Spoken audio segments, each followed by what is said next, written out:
دوستو اگر آپ کے ساتھ ایسا کوئی حادثہ پیش آتا ہے یا منہ سے کوئی ایسی بات نکل جاتی ہے جہاں پر آپ کا مذاق اڑائے جانے کا خطرہ ہوتا ہے تو آپ یہ طریقے استعمال کر کے اس سچویشن کو ہینڈل کر سکتے ہیں۔ اس طرح وہاں آپ اپنی انسلٹ محسوس نہیں کریں گے۔ دوستو اگر آپ اس چینل پر نئے ہیں تو اسے سبسکرائب کرنا مت بھولیے گا۔ کسی سچویشن میں اگر آپ سے کوئی کام غلط ہو گیا یا کوئی غلط بات منہ سے نکل گئی تو دوسروں کے ہنسنے سے پہلے خود ہی زور زور سے ہنسنے لگ جائیں، کیونکہ دوسروں نے تو ویسے بھی ہنسنا ہے، آپ خود ہنس کر اپنے آپ کو سیف کر لیں۔ یا پھر کوئی سچویشن ایسی ہوتی ہے جہاں آپ کو سیریس ہونا ہوتا ہے اور آس پاس کے لوگوں کو یہ احساس دلانا ہوتا ہے جیسے کچھ ہوا ہی نہیں۔ یہ ایسی سچویشن ہو سکتی ہے جیسے مثلا کہیں پر پھسل کر آپ گر جاتے ہیں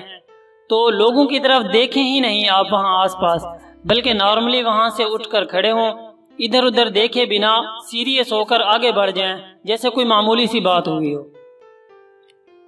کبھی کوئی سچویشن ایسی ہوتی ہے جس میں آپ کو کوئی برا کمپلیمنٹ دیتا ہے،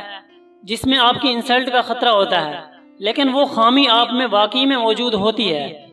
تو آپ اس وقت خود ہی اپنے اوپر جوک کر کے ہنس دیں تاکہ سامنے والا یہ سمجھے کہ اسے تو کوئی فرق ہی نہیں پڑتا۔ مثلا کوئی آپ سے یہ کہے کہ آپ کی ناک کتنی بڑی ہے اور آپ کی ناک واقعی میں تھوڑی سی بڑی ہو، تو آپ کہہ دیں ہاں یار، کبھی کبھی مجھے بھی یہ احساس ہوتا ہے کہ اگر بڑی ناک والوں کا کمپٹیشن ہوا تو فرسٹ پرائز مجھے ہی ملے گا، لیکن اگر آپ اس بات سے چڑھیں گے تو وہ بار بار آپ کو تنگ کریں گے۔ دوستو اگر آپ اس چینل پر نئے ہیں تو اسے سبسکرائب کرنا مت بھولیے گا۔